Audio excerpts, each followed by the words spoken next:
Hello and welcome to Talktime. Now this week is a very special edition for two very good reasons. One, because the personality we have in the studio is a very exciting personality. Somebody you probably haven't seen for a while on your screen, but who nonetheless is an interesting and exciting personality. Secondly, we're going to be talking about elections. And as you do know, elections are only a few months away, 4 to 5 months away. What should we expect? What are the difficulties? Can we overcome the difficulties? Welcome to Talktime.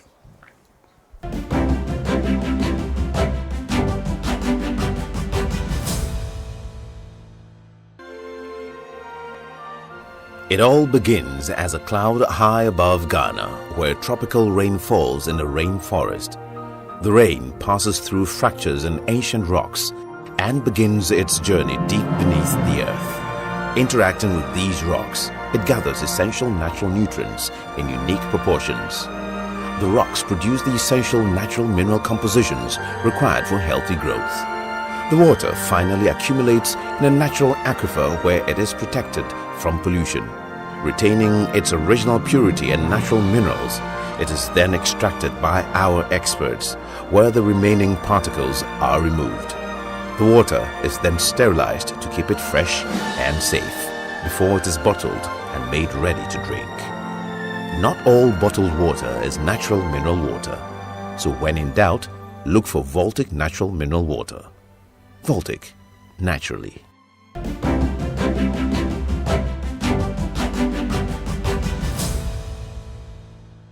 Yes, hello and welcome back to Talktime. And as I indicated, this promises to be an exciting program. For two reasons. One, the personality. Two, the issue.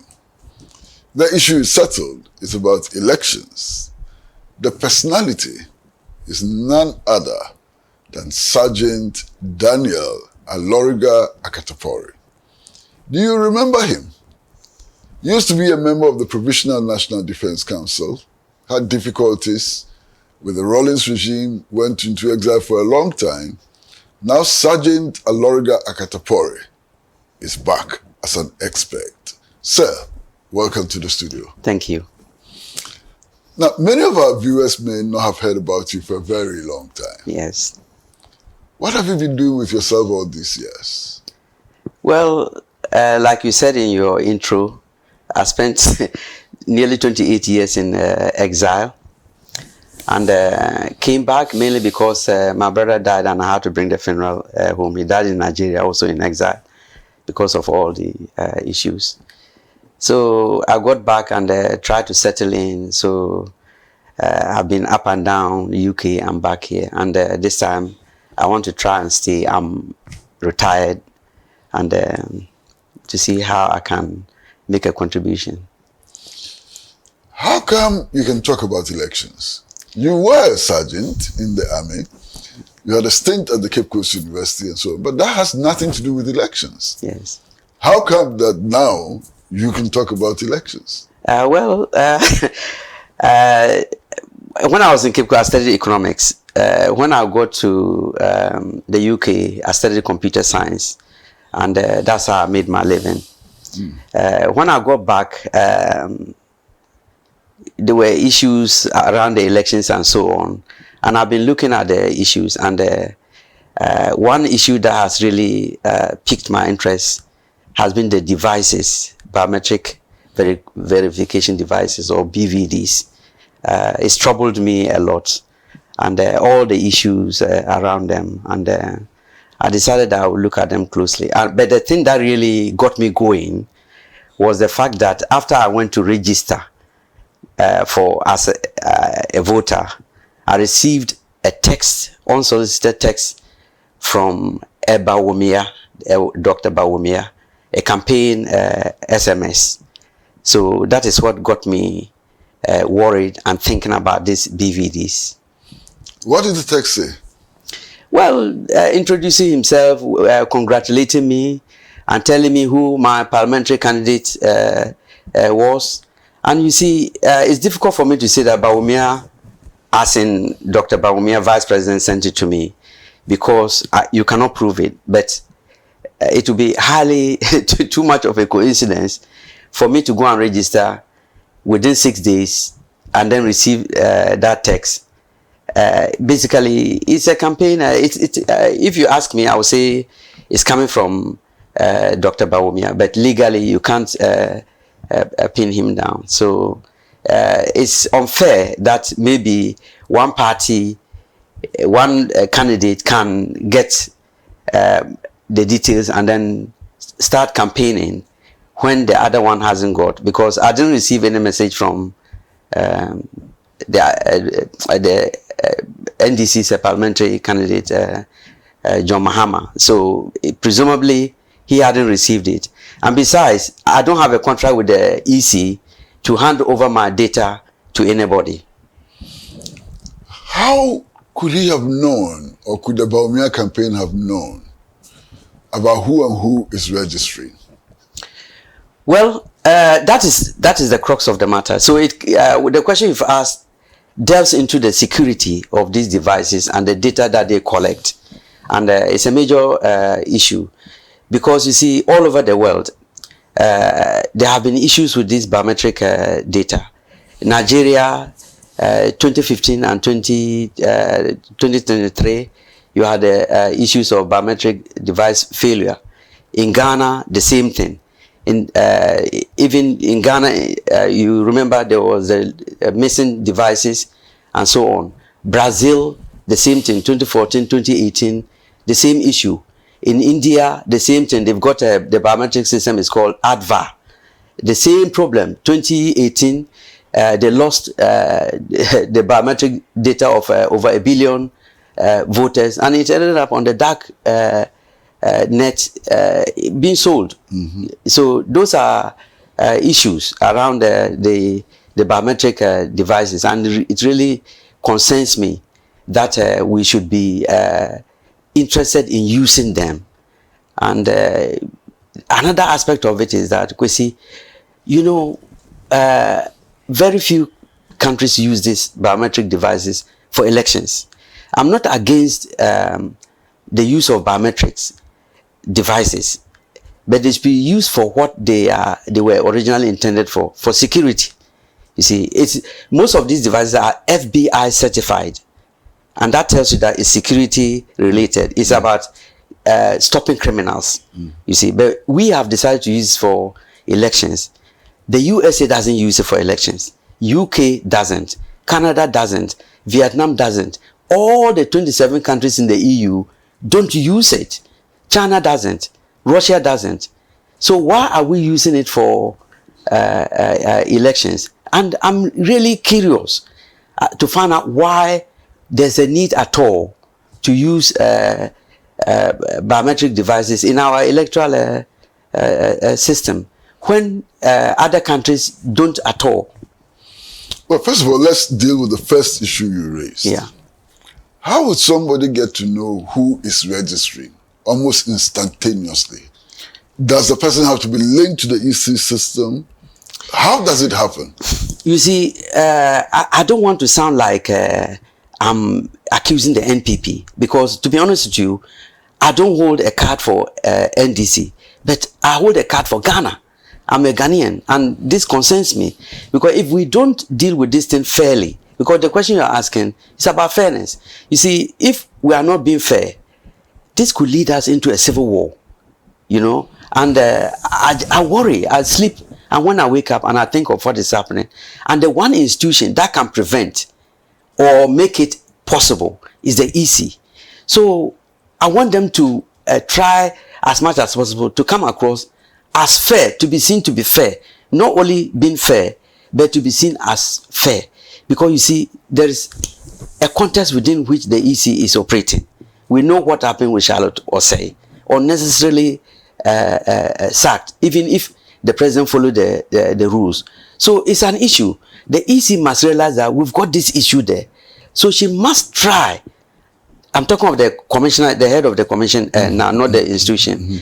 She has to try as much as possible to be seen to be fair, because it is still possible for her to be fair, despite the fact that she came into the office under difficult circumstances. And I do feel sorry for her. It's not her fault that she was appointed. Nana didn't deal her a good card in the way that she was brought into the office. So she should do her best to make sure that we don't enter into the unknown.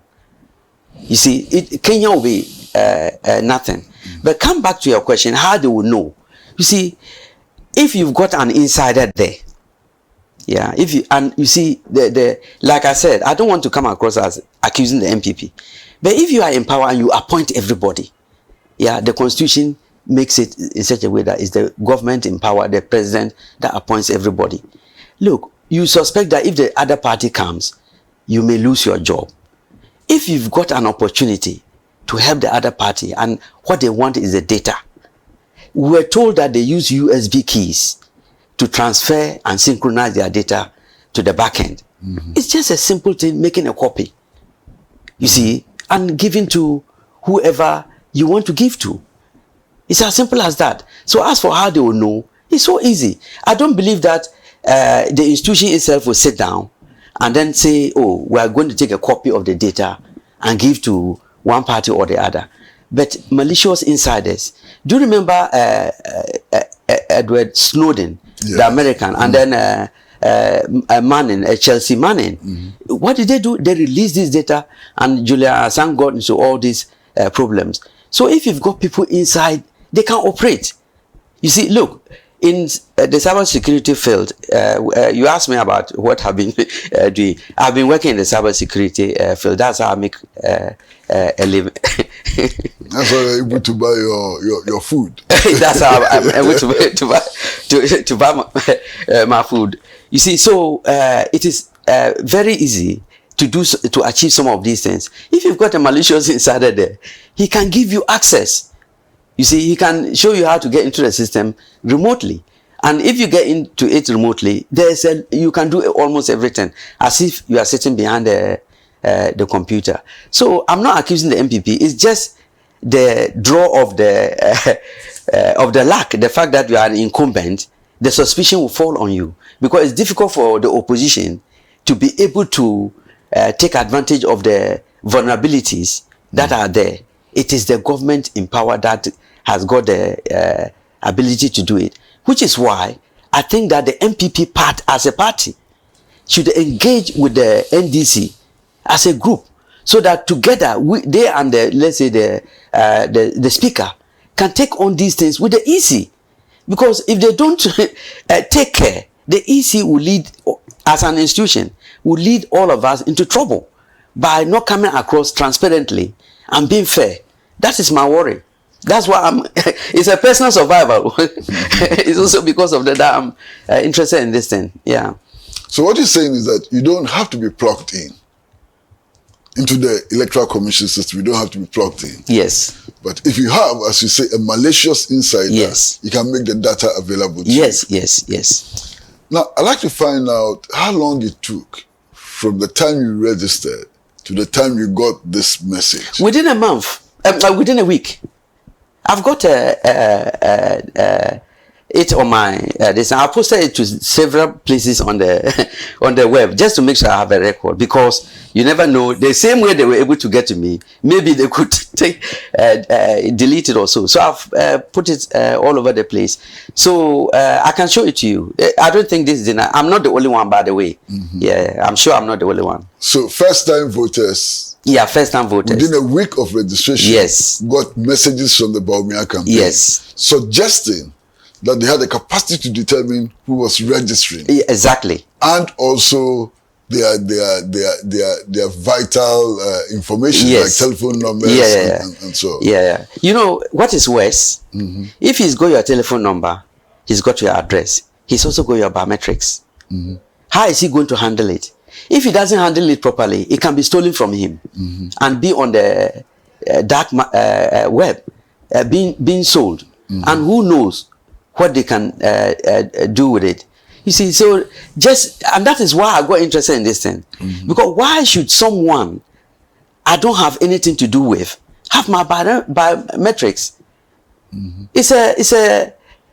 it it's a very serious issue for me. That, look, I went and registered at the NIA. Nobody wrote to me. I went to my bank and used my biometrics there. They captured my biometrics. I went to the telcos and captured my biometrics. No one wrote to me. Then I go to the EC. Then someone writes to me. So it tells me that the EC is weaker in terms of cybersecurity. And I went to the PPA site to see whether there was a company working for them on cybersecurity. So I'll write to the cybersecurity company, you see, as a professional. But I didn't see any contract for cybersecurity. So it means that maybe they are not, you see. So it means that if they are not, they should go and ask for money, the money from Parliament, to beef up their cybersecurity, because they may not be part of this. So it could be, like I said, an insider operating on behalf of the Bawumia campaign doing this, and not the EC itself. Yeah. Now, you mentioned the question of missing machines. Yes. BVDs, they call it. Yeah, BVD. Yeah. BVDs. Yeah, biometric devices. Yeah. How significant is this for the election? Okay. You see, the idea is to target the people who are likely to vote for you. Yeah, that is what it is. So if you've got devices, and you know, they are very portable. Yeah, these devices are very portable, and you can carry them anywhere. You can take them into a bus, you can take them into the plane. So it's very easy to actually deploy them and you know, actually use them anywhere. So if they are missing, it means that someone could use it to register areas where they are likely to vote for. And again, I don't want to come across as saying that the MPP are, you know, doing something that is undercover. Maybe they are not, but I'm just saying the potential is there. So if you take this device, you can take it anywhere. You can take it to the diaspora and go and register people and bring the data back and upload it. You see, you can upload it. You can wait for the time that they do limited registrations. Yeah, when at that time you can put it, mix it up, and then upload it. You see, as for how to upload it, it's easy if you've got an insider. You see, so it's very easy to do it. So that is why, if they are stolen, it's an issue. But in this case, if it's the government that is operating, they don't even need to actually see them, because look, around that time, the EC said she was going to write to some officers of hers that had not returned some of the BVDs that had been used, you see, so that they'll return them. It means that they are not tracking them, you see. They have to have trackers on these things, geotag them, so that they know where they are.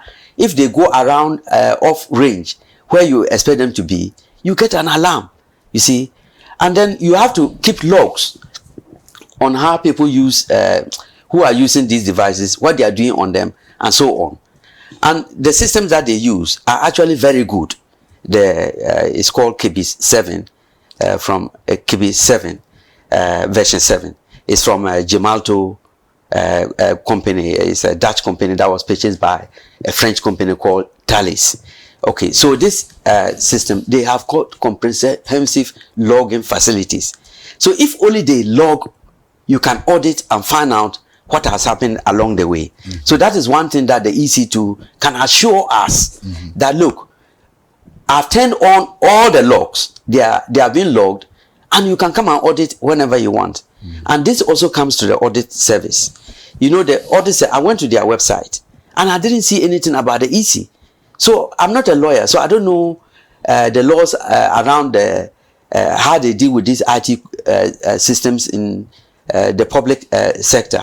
Whether they actually go and they have a template where they go and actually audit them and then see what is going on or not. I don't know.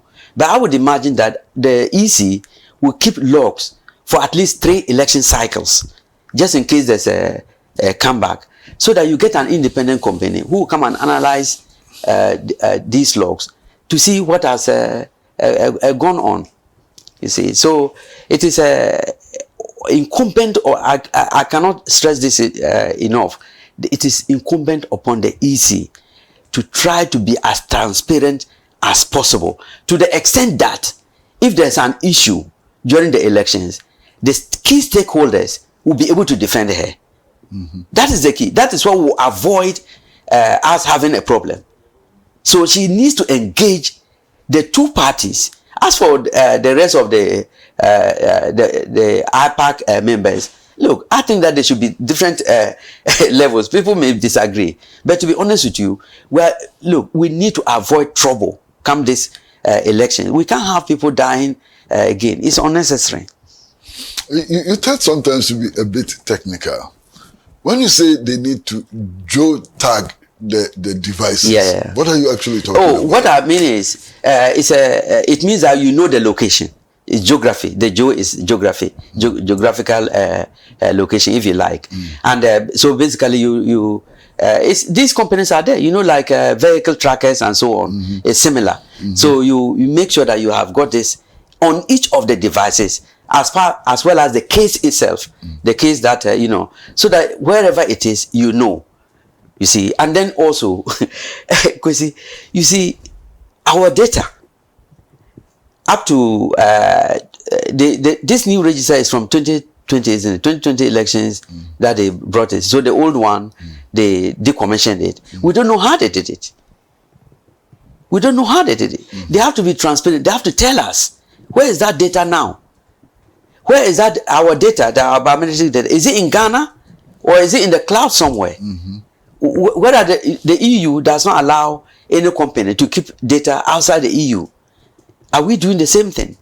I'm not so sure, because the last time I looked, it looks like this is about several years ago. It looks like our system is actually on the cloud. You see, so if it's on the cloud, it means that it's not in Ghana. It could be in Ghana, but we need to know.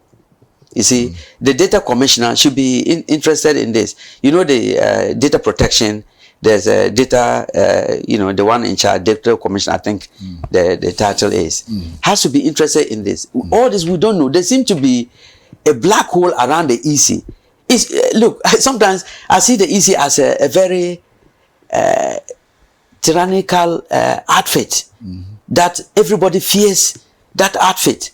You know, it just occurred to me that if, for example, a party chairman is summoned by the president and he's on his way there, and the EC calls and says, "Come and see me," he'll probably turn around and go to the EC first before going to the president. The EC has tanks. Yeah, the EC has tanks in front of her office and in her residence. You see, okay, correct me if I'm wrong, but that is frightening. So if even you go to IPAC and you are sitting there, you know that this person has got some guns and weapons, how do you deal with it on equal footing? What is it that you are doing that you are afraid that you want all these military people surrounding you to protect you? Protect you from what? Protect you from who? From what? You see, that's why I said Nana has dealt a very bad card. It's not fair. Well, viewers, we are in this conversation with ex-Sergeant Daniel Aloriga Akatapori. He used to be a member of the PNDC. Now he's a private citizen with some insights into computers and related, systems and so on. And we are talking about the 2004 elections and areas of concern that he has raised. We're going to take a short break, and when we come back, we'll look at other aspects of his concerns. He's raised concerns about access to the data, and it appears that there is some access to the data because he has had some communication from the Bawumia campaign team following his registration. And there may be other indicators of unwanted access to the data of the Electoral Commission and its implications. Short break.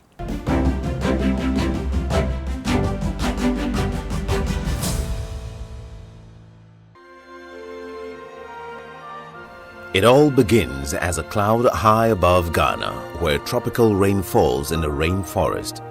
The rain passes through fractures in ancient rocks and begins its journey deep beneath the earth. Interacting with these rocks, it gathers essential natural nutrients in unique proportions.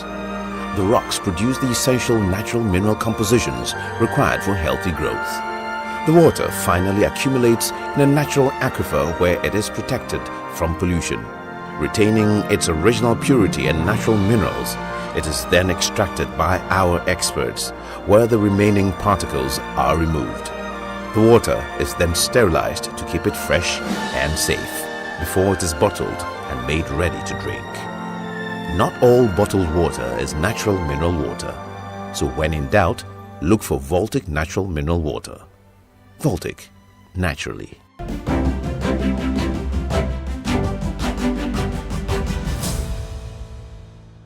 Welcome back to Talk Time, and we are in this conversation with ex-Sergeant Daniel Alorga Akatapori.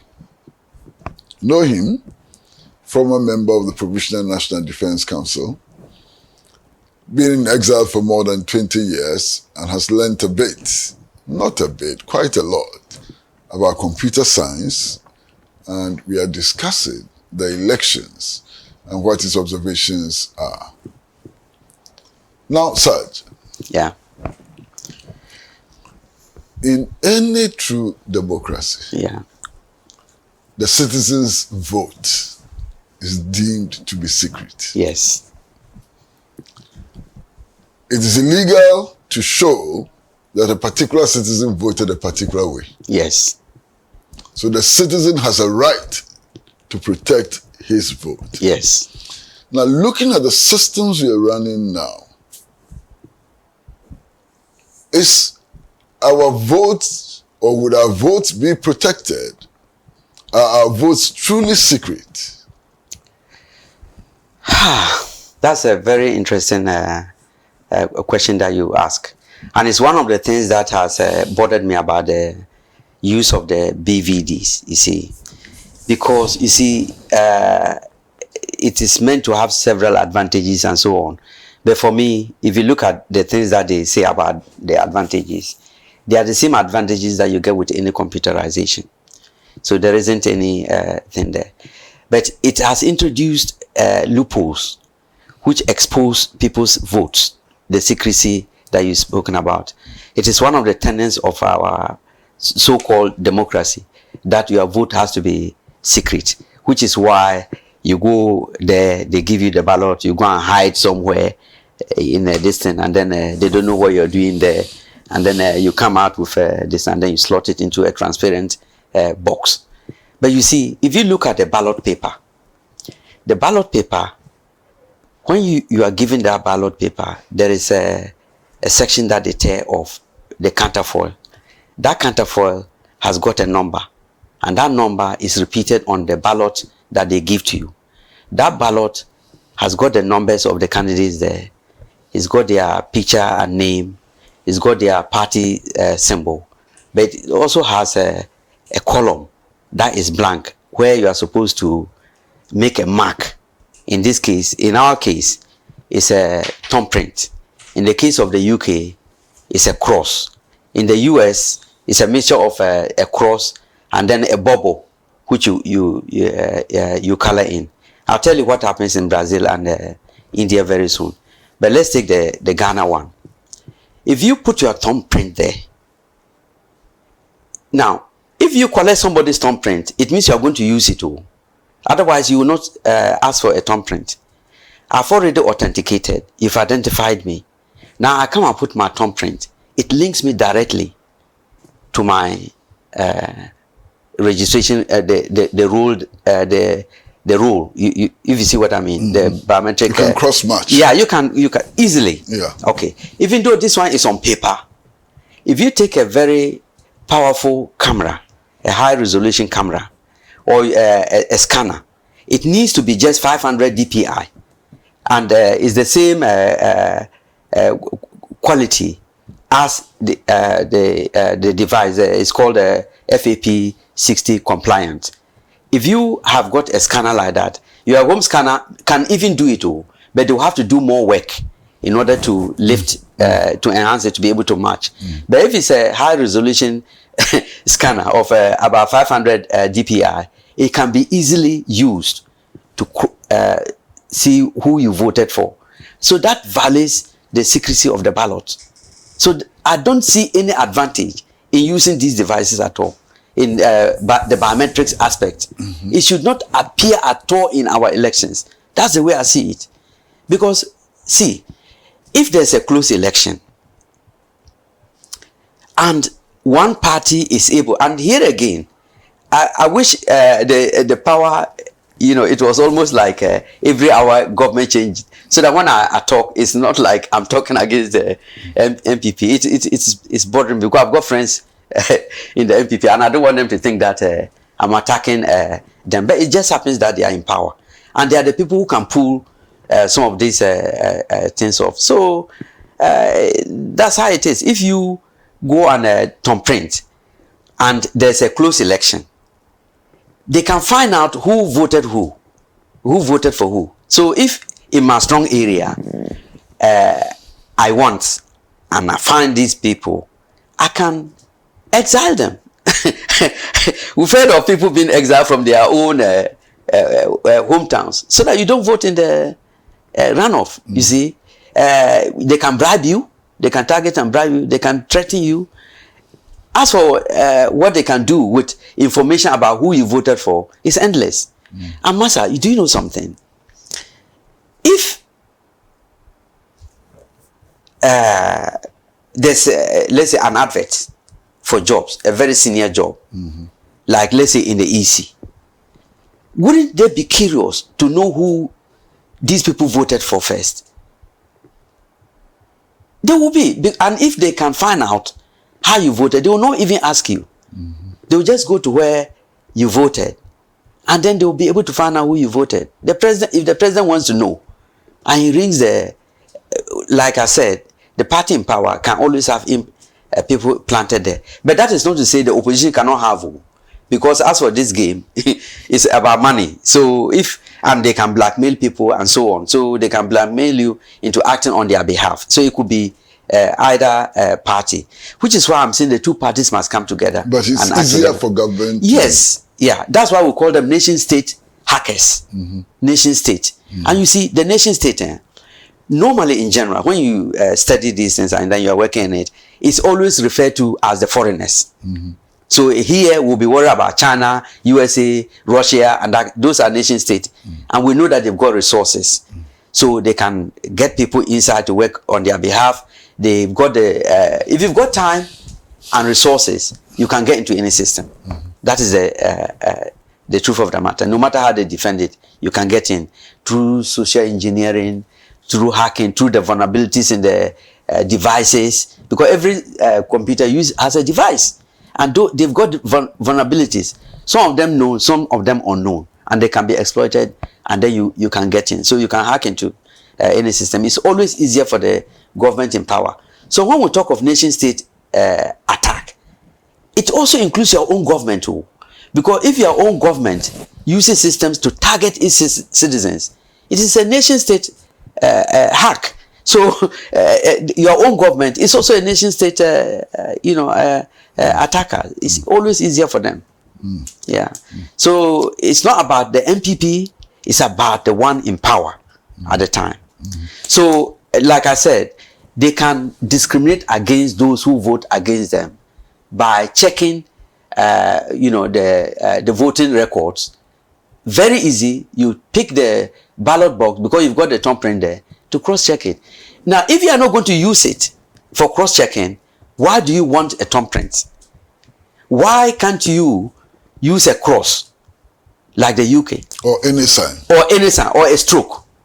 You see, I had this discussion with a friend, a comrade actually, and he suggested some instrument that you can make a mark instead of the thumbprint, you see. But you see, and it's a very good suggestion. And what I think is, a cotton bud, if they can create a small bottle like a eye lotion, with a small hole, so that when you pull the cotton bud, it squeezes the most of the ink out, and it's always dry, almost dry. Then you can use it to make a mark. You see, if all they need is a mark. Couldn't there be any reason, any other reason, for wanting to or for insisting on thumb printing the ballot paper? No. Because a thumb print is a special marker. You see, now there is technically, if you read the literature, and I looked at this, it is easier for illiterates to put their thumbprints rather than a mark. That someone who hasn't been to school finds it difficult to put a cross, but a thumbprint is something that they are used to and so on. But I think this is a question of training.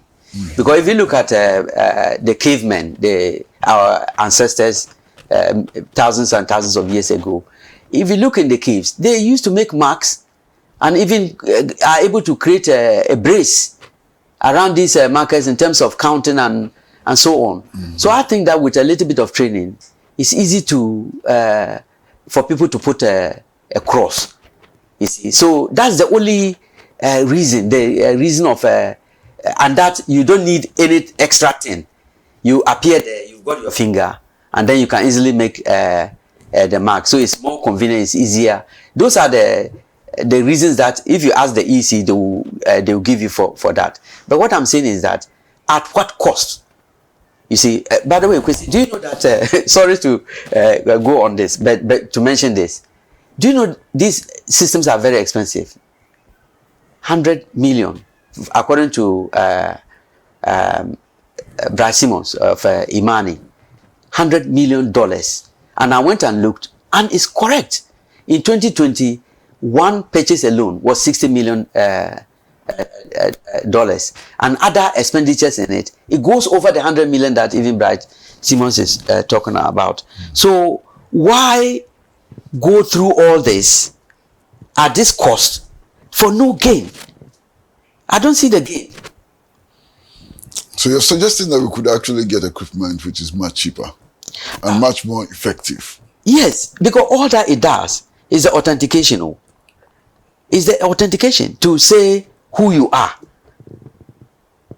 And then you see they say it prevents double voting and so on. That may be true, but it all depends upon how it's deployed.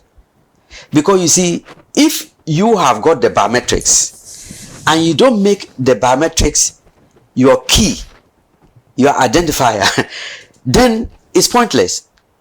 Do you get what I'm saying? Because biometric is unique. But if in the system you don't use it as the one that will identify people directly, then there's a problem. So it depends on how it is implemented, and it's a kind of black box. Nobody knows. Everybody fears the EC. You see, because she's the one who can call a president. So everybody wants to be nice.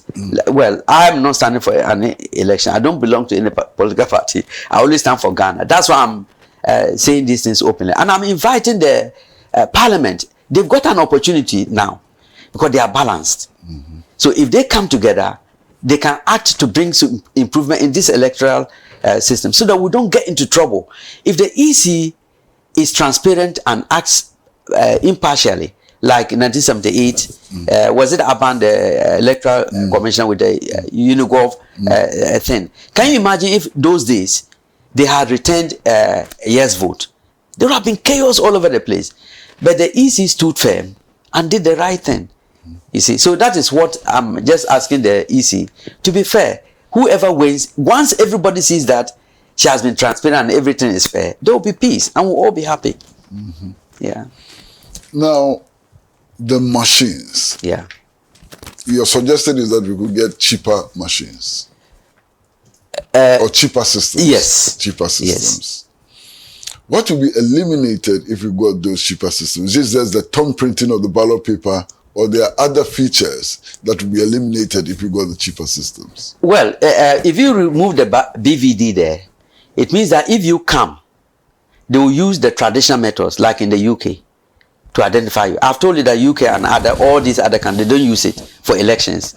Okay, so you use the same methods which the distance. So you eliminate that one completely. Then now, even if you go and put your thumbprint, it will not really matter. Because it will show how you vote. Yes. And you see, Master, the other thing about this BVD, the biometrics, is that if someone puts your biometric fingerprint down, will you be able to recognize it? No. No, you can't. So I can't challenge the person at the other side saying that, no, you are not the one. It says, what is the word that the machine say? Verified and what? Not is it verified and not verified? Not verified. So that I can't challenge it. If it's my picture, I can say, oh, that's me. You see, that's me. Only that I had a wound at that time, you know. But with the biometric, I can't identify. So it's the person there that has got all the power. You see, and I can't challenge the person. So there are just so look, Massa, there is no need for this BVD thing because other jurisdictions have shown that you don't need them. So why is it that we are insisting on using the BVDs? Massa, I don't have a problem with the NIA taking the biometrics, because that's identity. Not elections. That's what I'm saying. We should not be putting it into our electoral space at all, because it opens so many avenues. Master, there's another thing that, if I may mention, if I'm not going off your question. See, these BVDs, when you're going to buy them, you have to check their error rejection rates and their error acceptance rates. Because sometimes they will accept somebody they shouldn't accept. And sometimes they will reject somebody they shouldn't reject. Now, these things can be tweaked. So you imagine in the hands of rogue officials, they will tweak them to make it difficult for certain areas to vote. Do you get it? And then you see queues. Strongholds of certain political parties. Yes. And then they will get frustrated and go home. And you get vote suppression. You see, it's not fair. And then some other areas, you can tweak it. I'm not saying that they do it, but I'm saying that it can be done. Because it is possible. Yes, it's possible. It's the possibility is whether it's malicious or not. But as for the ability, it's buried into the system. And there's a good reason why they should be allowed to be able to tweak it. The reason is that in certain areas, certain professions, they find it difficult to keep their fingerprints stable because of the way they work. Like if you work in the chemical industry, like if you're a hairdresser, you're a fisherman, you are a mechanic, and things like that. Your the hands are always being wounded and healing, and so you have difficulty, authenticating. So if they tweak it low, then it can accept you. So it's a question of saying that, okay, it shouldn't be 100%.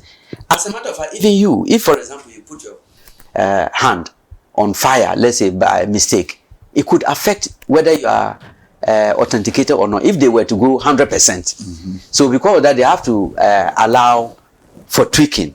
So it's a good thing in the hands of people with integrity.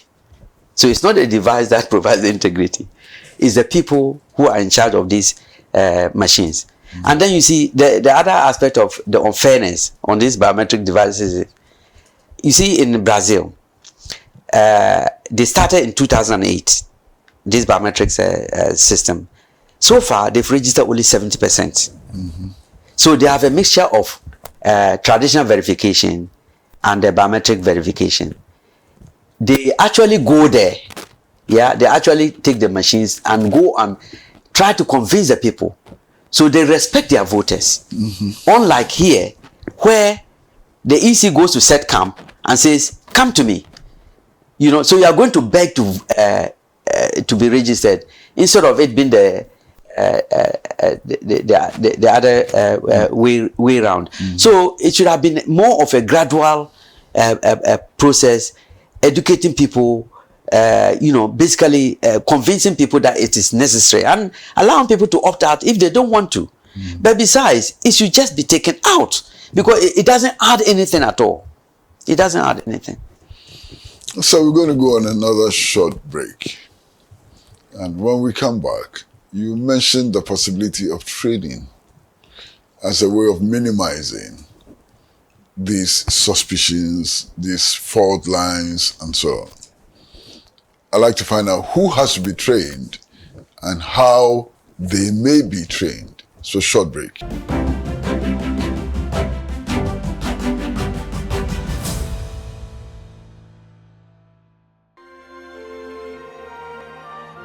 It all begins as a cloud high above Ghana, where tropical rain falls in the rainforest. The rain passes through fractures in ancient rocks and begins its journey deep beneath the earth. Interacting with these rocks, it gathers essential natural nutrients in unique proportions.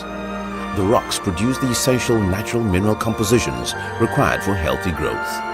The water finally accumulates in a natural aquifer where it is protected from pollution.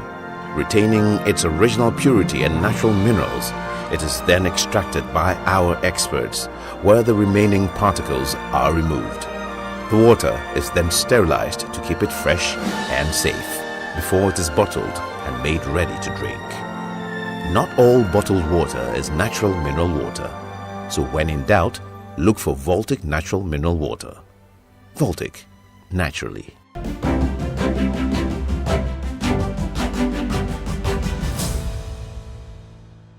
Welcome back to Talk Time.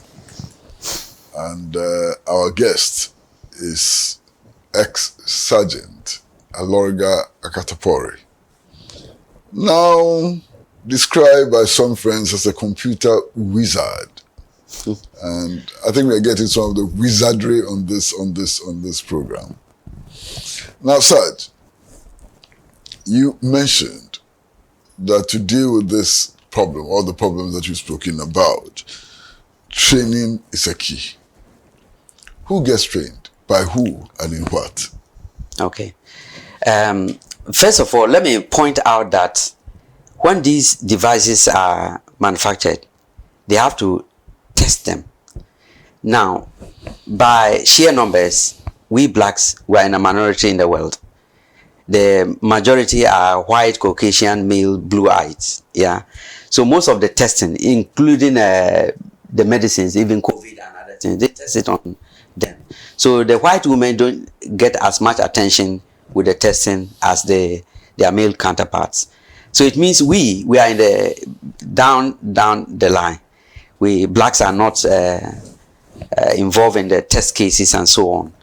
So, for example, the BVDs in the UK, in terms of, I told you they use it for identifying, door entry systems or passports and things like that, and security and so on. And normally it tends to not recognize blacks properly. Yeah, it's just the nature of the game.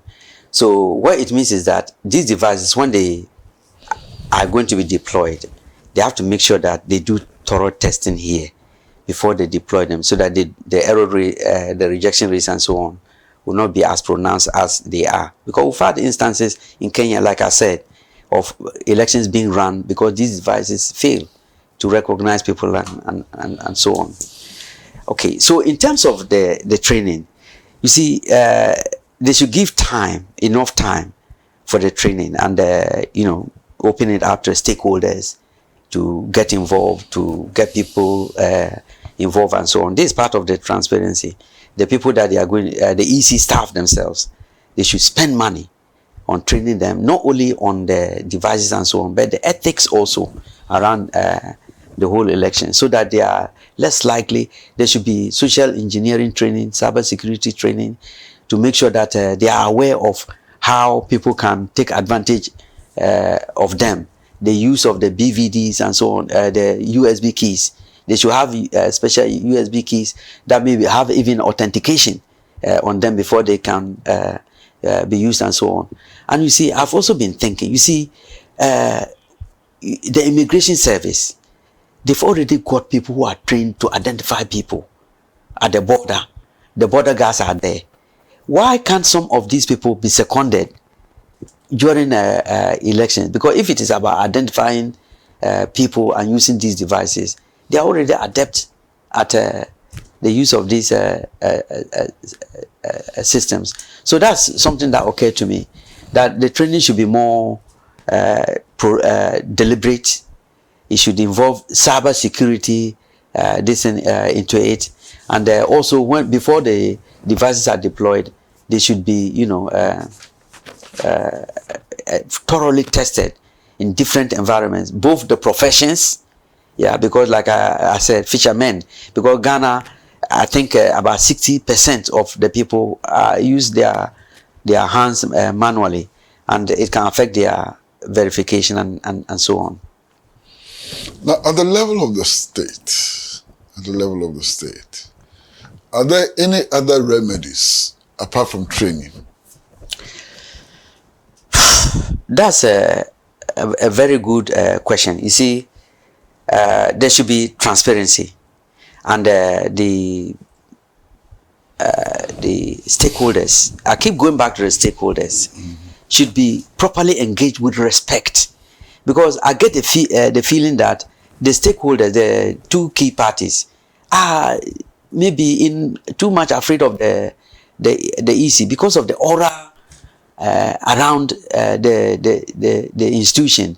They are not able to engage properly. So the government should find a way to demystify the EC, even if it is through legislation, you see, to make them more open, more transparent. They may be acting behind laws. I don't know the way they operate there. They may be. Well, they insist that the 1992 Constitution gives them unfettered independence. Okay. That's their insistence. Okay, right. So, but if you want to go along with that, you lead us into a civil war. So, would you rather sit on that when there's a civil war, that constitution that you are talking about will be blown out of the the water? I'm not being very serious. So, everybody must act in a manner that will let us avoid troubles, including the presidency. You see, the president says the law says this, the law says that. I'm acting within the law. You see, yes, you are acting within the law, but if you are on the road, you are on your right side of the road, and there's a V8 coming straight onto you on the other side, like it happened to me this morning. I'm not going to insist on my rights that legally I'm supposed to be here. The sensible thing to do. Because you die if you insist on your rights. Yes. So I have to swerve around and hope that I don't enter the gutter. You see, and luckily it was just the mirror that was hit, and they are gone. You mean the VA didn't stop? No, not one. A few of them, they were following each other. And you are going to allow that matter to die? Well, what can I do? I know it has to be, because of the number that were involved. They are not ordinary people. They have to be governmental, you see. But what you are describing is impunity, actually. Well, it happens to me almost on a, if not daily, weekly basis. Okay, not daily because I don't come to town every day. But anytime I come, this is a regular occurrence. Yeah, sometimes with a motor rider, sometimes without a motor rider. But that's another issue altogether. Yeah. But it's an interesting issue. Yeah, it's a very... And it describes attitude. Yes, yeah. And this attitude can also be found in approaches to elections. Yes. This impunity. Yeah, It's a huge problem. Yeah, that's why in another interview that I made, I did caution the president as to some of the things that he says, because people take the steer from the presidency. You see, I was a manager in the public service before I retired, and normally what happens is at the beginning of the year, the leader of the council, that is the winning party, they choose the leader or whatever, he makes some grand statement, and we take that to be the vision, and every department then tries to make their plans to try and achieve that visionary statement. you see. And it goes down all the way to the work plan of the individual worker. So when you write your work plan, you have to show how it links to that vision, how it's going to be achieved. From the individual level to the business level, they have their business plans. And it goes all the way. Everybody has to show. That's how you get your budget. You go to a star chamber, you need to show how it links to achieving these objects. So if the president makes a statement, that is how everybody should, the CDS, the IGP, the EC, all these heads of people, and they'll be entitled if they are they've got jobs to offer, yeah, and they are looking at interviews to ask the interviewees. The president says ABCD. How are you going to help achieve that? Because that's the vision. So if you say you are not going to hand over, you are going to do everything within your power to hand over to a particular candidate. When you are doing it, you are making a visionary statement. You see. So all the way down, in theory, everybody should be working towards that. And that's a dangerous statement. And that's why I'm saying that the president should be cautious in some of the things that he says. And it is because of this type of statement that leads to people trying to kick people off the road because they are in a hurry. You see, and are you surprised?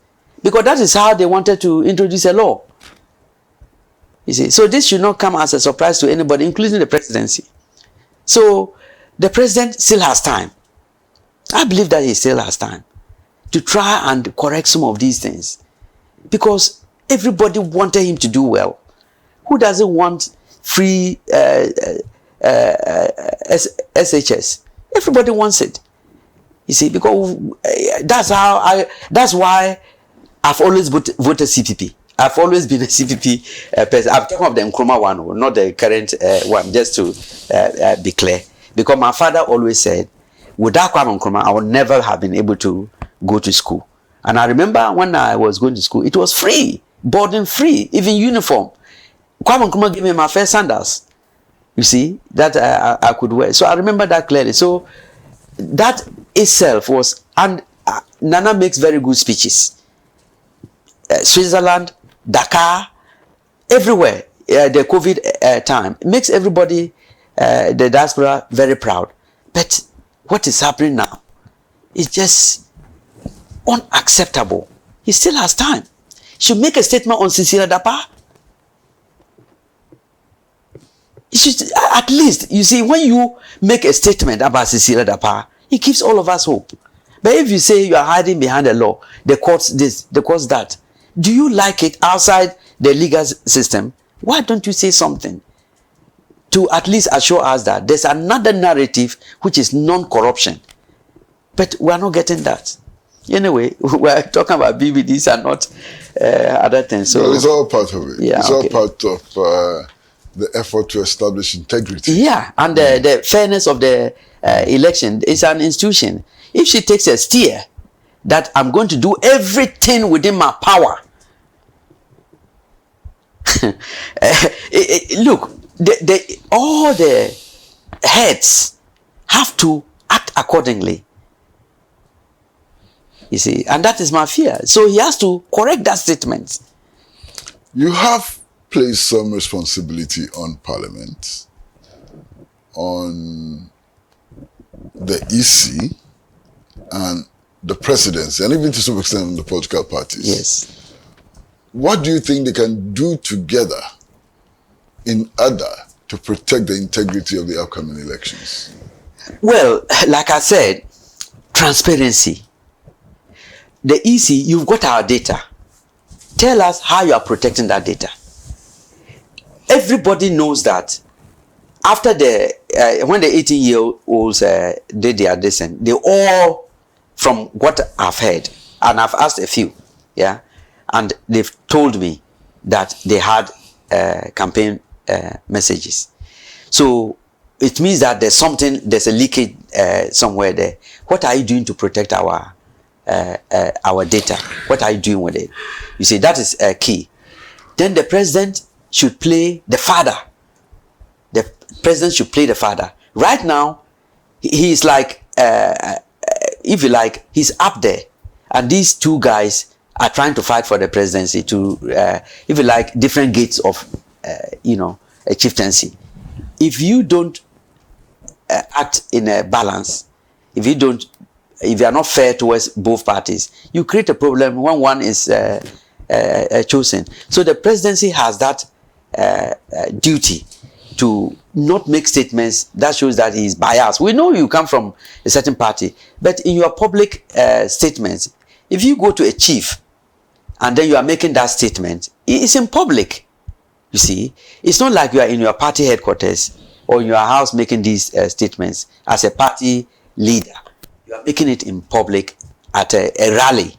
Then it means that you are creating a problem for everybody. And then leave the EC alone. You see, leave the EC alone to be an independent party. So the EC should assert their independence. I'm talking the whole body now, not just the chair. They should assert their independence, but to be fair to the other parties, particularly to the NDC.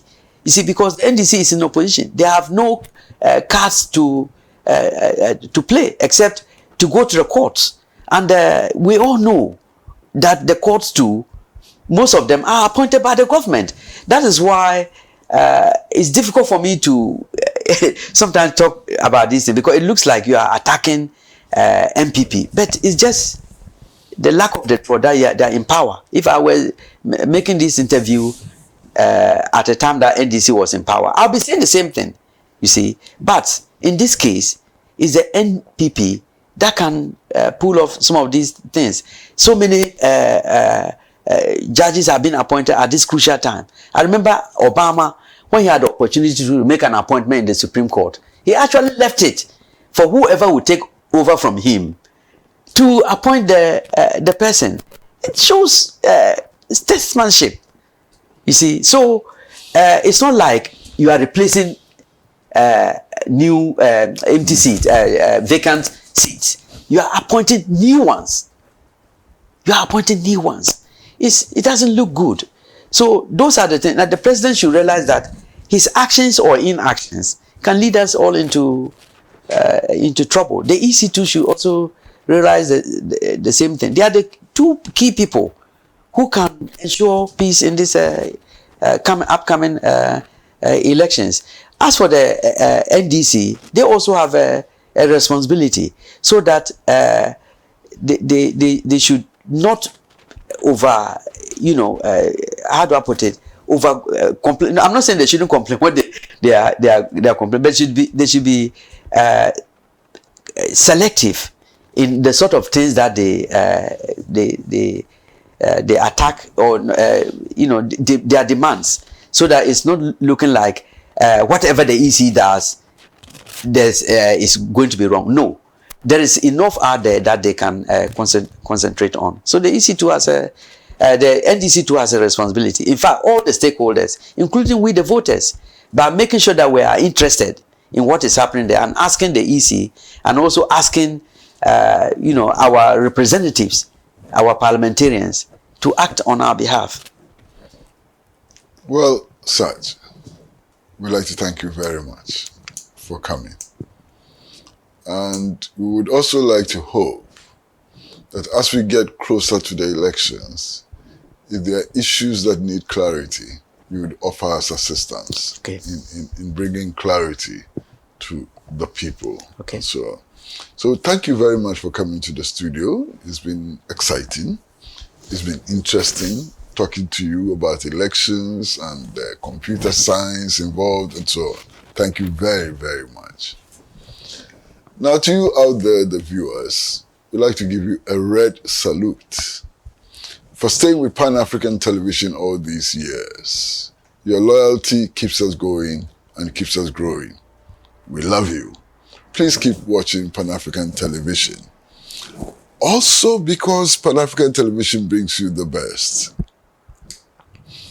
The best in entertainment, best in current affairs, best in news, best in sports, best in everything.